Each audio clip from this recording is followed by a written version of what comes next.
आज भी हमारे पूज्य तटीय स्थान वाले महाराज जी, स्वामी जी की परंपरा में उनका इतना स्नेह प्राप्त होता है। हर कथा में प्रथम दिन तटीय स्थान से, चाहे पूरे भारत में कहीं कथा हो, तटीय स्थान से प्रथम दिन प्रसाद आता है व्यास मंच पे।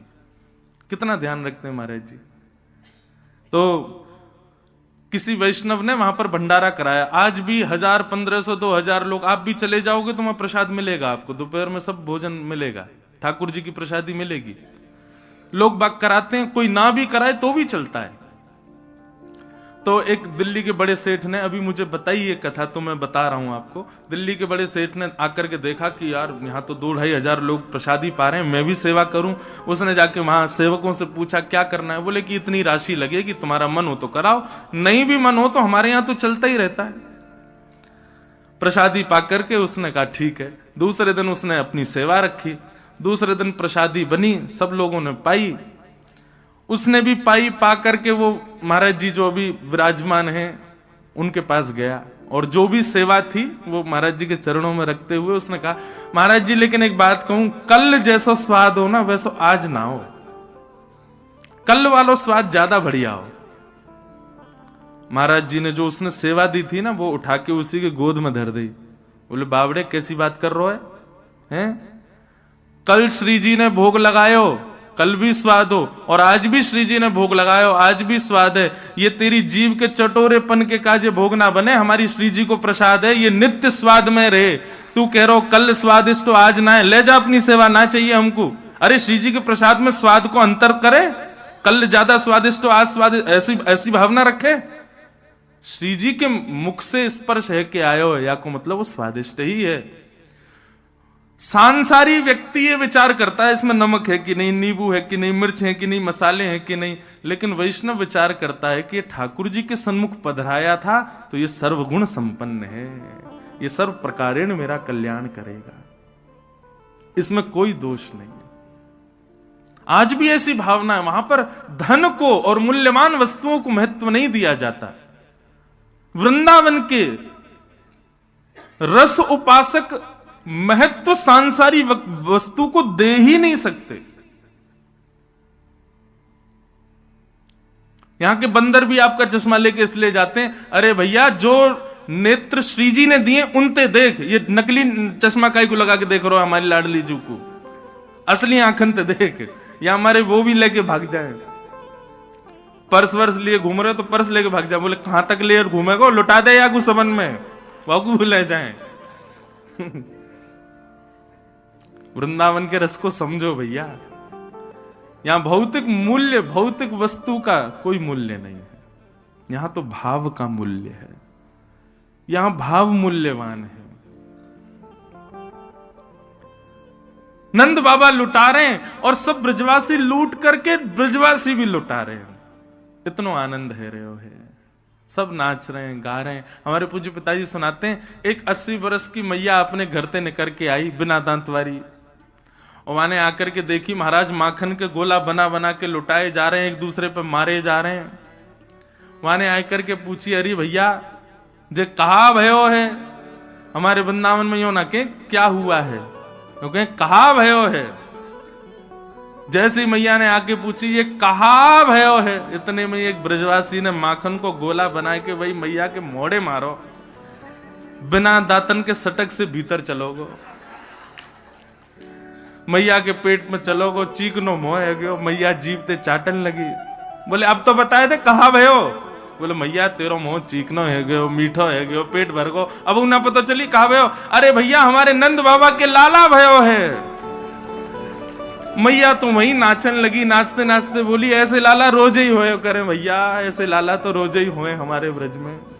इतना आनंद पूरे ब्रजमंडल में है रहे हो भैया, सब नाच रहे हैं, सब गा रहे हैं।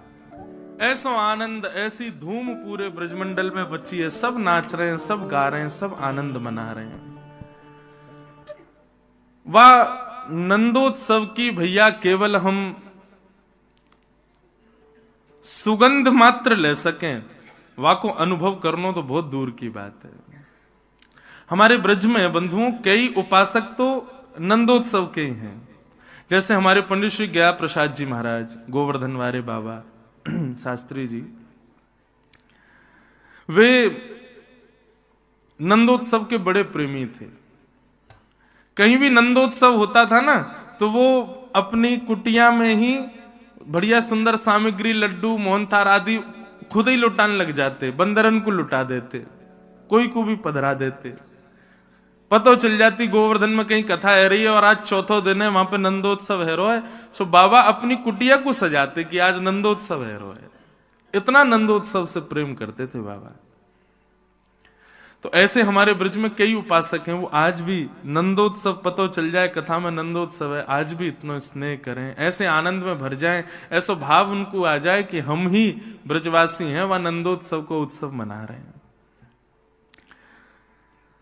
पूरे ब्रजमंडल में आनंद भयो।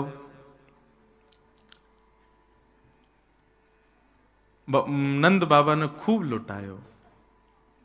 ढाणी को आयो, ढाणी के को नंद बाबा ने खूब प्रदान कियो। मेरे मन आनंद भयो, ब्रजराज ही याचन आयो, अपने अपने मन को मतो, कह परिवार सुनायो। ढाणी को आज नंद बाबा के यहां आयो है। ये ढाणी को कौन है भैया? बोले जे कछु ना करें, केवल अपने यजमान के काजे नित्य पूजा करें कि हमारे यजमान को मंगल हो, हमारे यजमान के घर कछु आनंद हो, हमारे यजमान के यहाँ सब मंगल ही मंगल हो। इनको केवल यही काम है। और जब भी कोई आनंद को उत्सव होवे घर पे, तो यजमान इनको बुला के खूब सारी दक्षिणा दें। पर नंद बाबा के ढाणी के का एक वैचित्र कि आज 80 वर्ष है गए, लेकिन नंद बाबा के ढाणी के को कछु मांगवे को अवसर ही नहीं मिलो। क्यों? नंद बाबा के यहाँ कछु आनंद भयो ही ना है।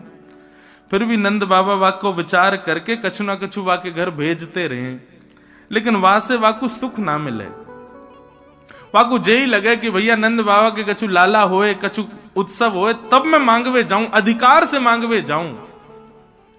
80 वर्ष से प्रतीक्षा कर रहा है। रोज सूर्य को प्रणाम करे, देवतान को प्रणाम करे, यमुना मैया से प्रार्थना करे, हमारे नंद बाबा के घर एक लाला भेज दो, कोई संतान भेज दो, कछु आनंद कराओ, तो मैं मांगवे जाऊं आशीष देके।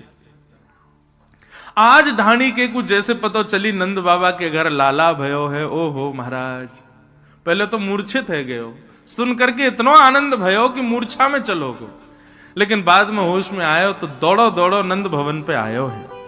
नंद बाबा ने जैसे ही ढाणी के को देखो, आप सबन को समझ आ रही है ना ब्रज भाषा, कोई दिक्कत तो ना है ना?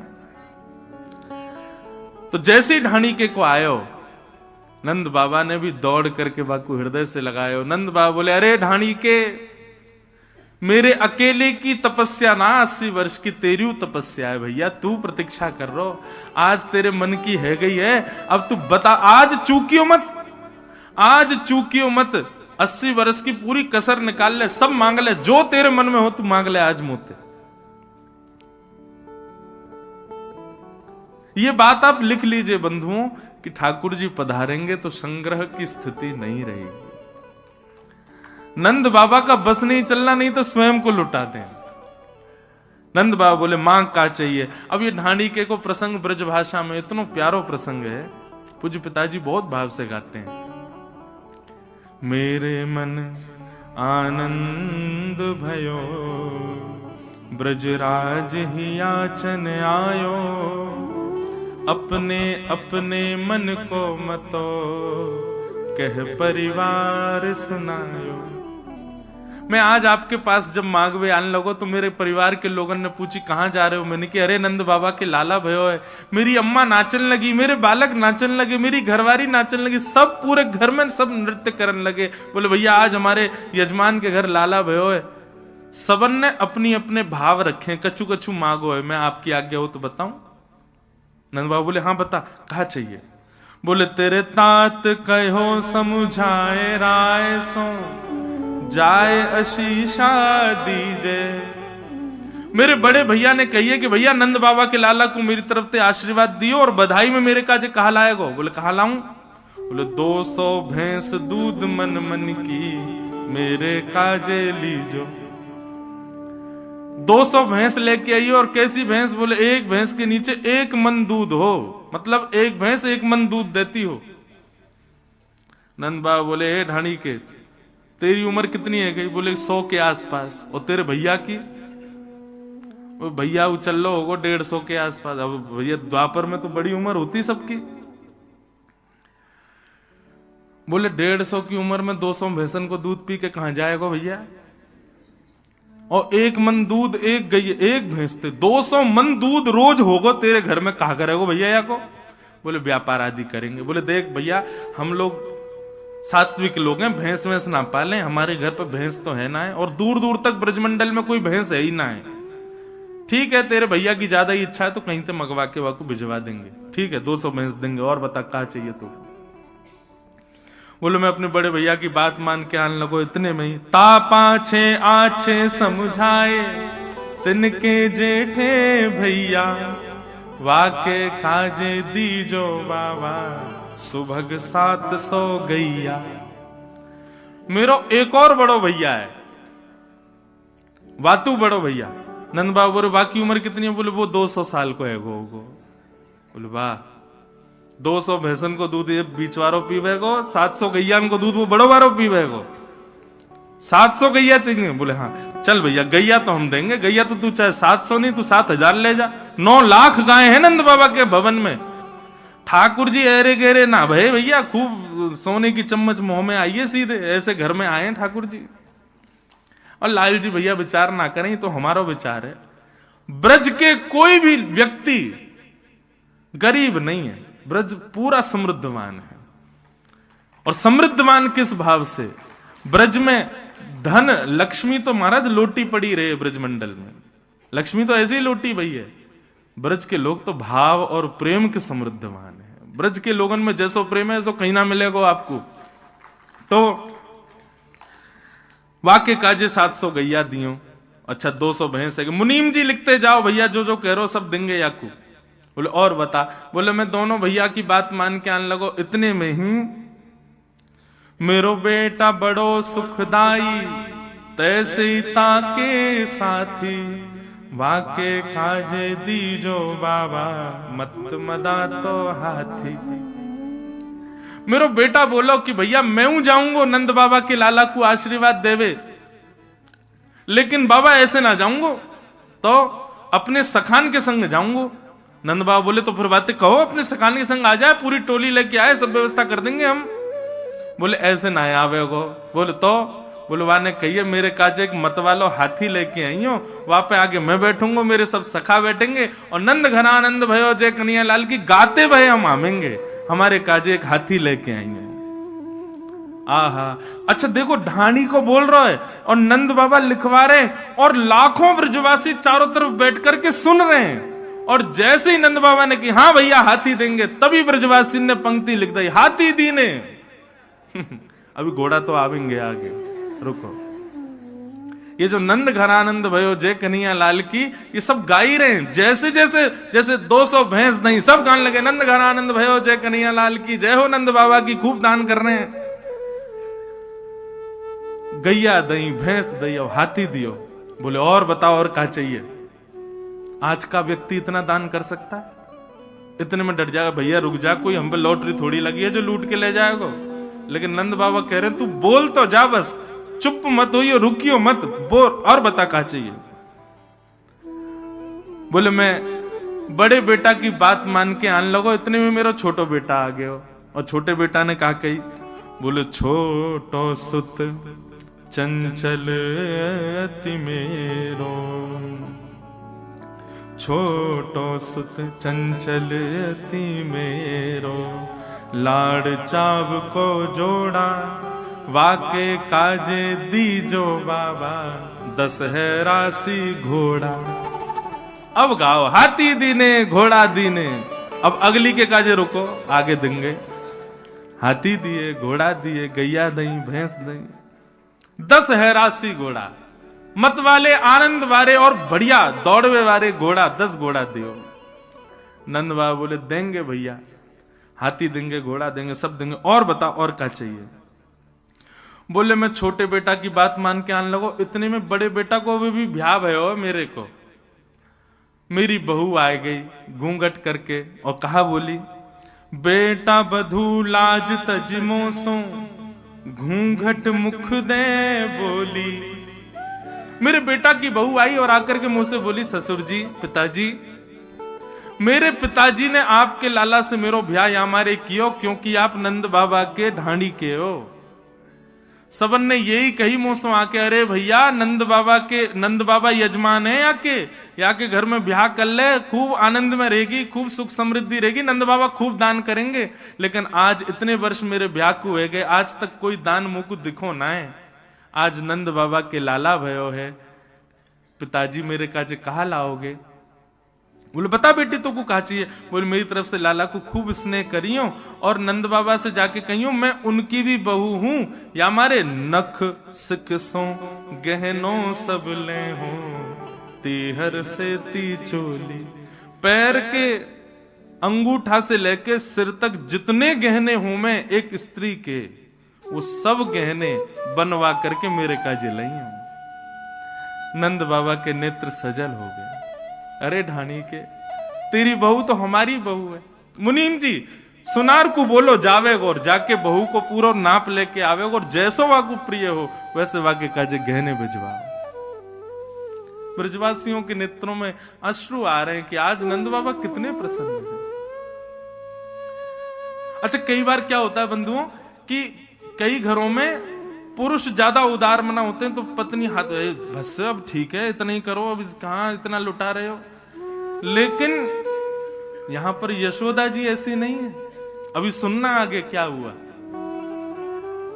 बहू की बात मान करके मैं जैसे ही आगे आने लगो, इतने में कहा भयो, बोले मैं बेटान की बात, बहू की बात, भैयान की बात मान के आने लगो। इतने में एक इकलौती बेटी है मेरी, बेटी एक लाडली मेरी, चलत आए भाई ठाड़ी और कहा बोली, पिताजी मैं हूं चलूंगी आपके संग। मैंने की चल लाली तू भी चल। बोले ना ऐसे नहीं जाऊंगी तो। बोले सहित कहार पालकी ले हूं सोजो भरियो गाड़ी। नंद बाबा ते जाके बोलो सुंदर सी सोने की पालकी बनवावेंगे, 4 कहार उठावे वारे वाके सहित पालकियां भेजेंगे, तब मैं सज धज के पालकी में बैठ के तब जाऊंगी लाला से मिलवे। और वो पालकी सदा मेरे पास ही रहेगी, 4 कहार भी यही रहेंगे। ऐसा दान मांग के आएंगे। नंद बाबा बोले देंगे भैया, पालकी तुरंत निकलवाओ। एक सुंदर पालकी तैयार करी, 4 कहार तैयार, वो जाओ ढाणी के घर और या की लाली को बढ़िया लेके आओ, सब प्रेम से हमारे लाला को आशीष देवे आवेगी। तब ब्रजवासियों ने कहा पालकी दीनी, हाथी दीने, घोड़ा दीने और दीनी पालकी, पालकी प्रदान करी। अच्छा लाला और बता, और कोई रह तो ना गया तेरे घर में? बोले हाँ एक रह गया। बोले कौन? मेरी अम्मा, मेरी मैया। नंद बाबा बोले अभी बैठी है तेरी मैया? तू 100 वर्ष को, तेरो भैया 150, बड़ो भैया 200 वर्ष को, मैया कितने साल की होगी? बोले मैया तो अभी 400 वर्ष की है गई होगी। वाह, बिना दांत वाली मेरी मैया आई और आकर के मुंह से कहा बोली, माता कहो दही धर आगे, सुन बेटा मेरी सीख। मेरी मैया ने मेरे आगे दही को एक मटका धर दिया और मोते बोली मेरी बात सुन के जा।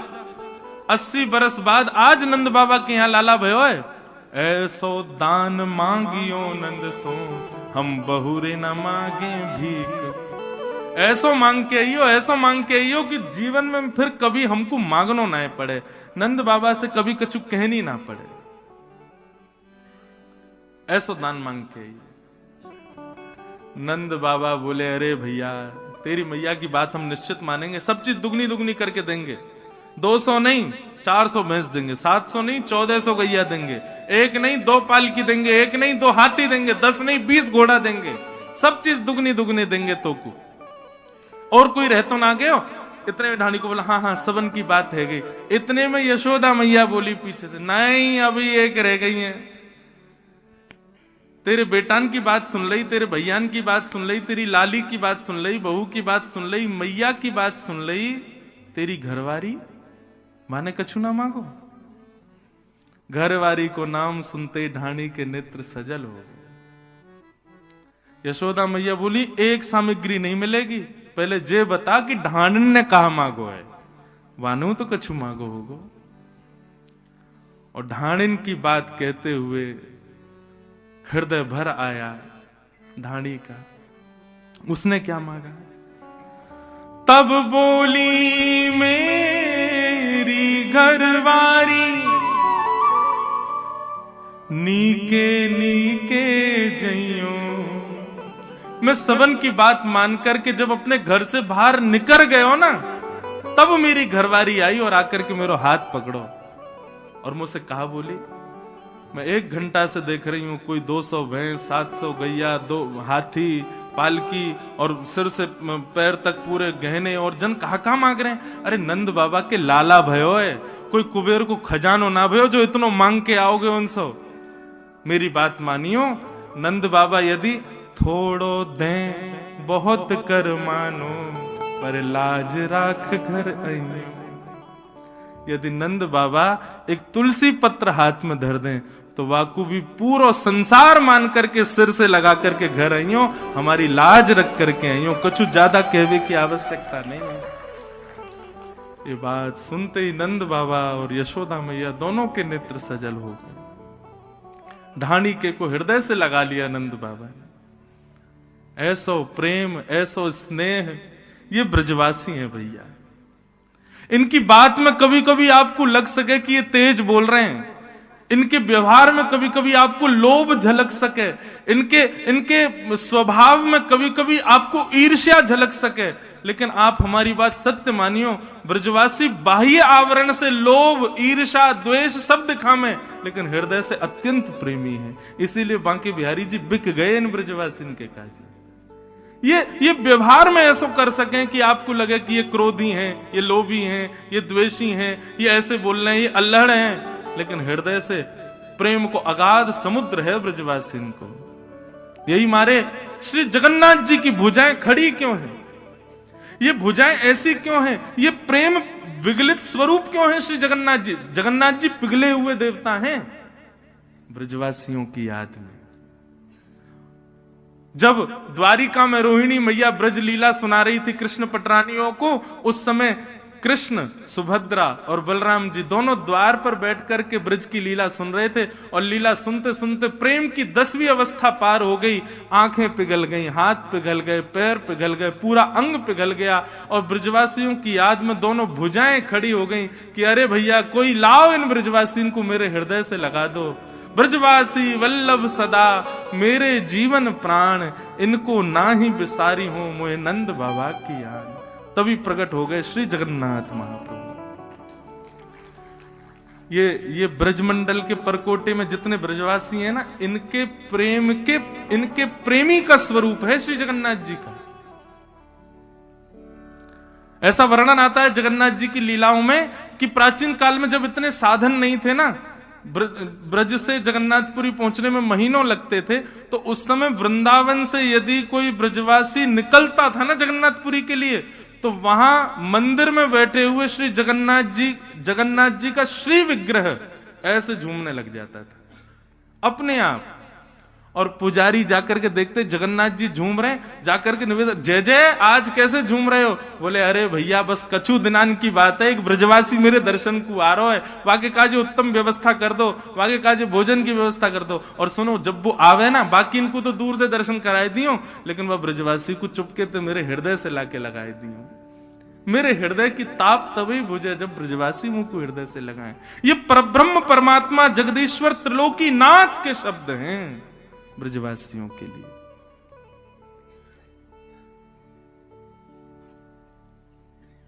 इसलिए भैया मैं बार बार कहूं, बिहारी जी को एक बार को दंडवत ना कर पाओगे, भीड़ बहुत है मंदिर में, जिद मत करियो नहीं तो कुचल जाएगा, कोई चढ़ जाएगा ऊपर आपके। बिहारी जी से बढ़िया तो मंदिर से बाहर आके कोई ब्रजवासी को दंडवत कर लियो, बाको प्रणाम कर लियो, वो श्रेष्ठ है। आप लोग बिहारी जी को अपने हाथ से भोग नहीं पवा सकते, तो कोई ब्रजवासी को बैठा लियो, सुंदर सुंदर पकवान बना के अपने हाथ से पवाई दियो और यही विचार करियो कि बिहारी जी पा रहे हैं। आप विश्वास मानो, ये ब्रजवासीन से जो आपको प्रेम बढ़ेगा ना, ठाकुर जी को प्रेम आपसे बढ़ जाएगा।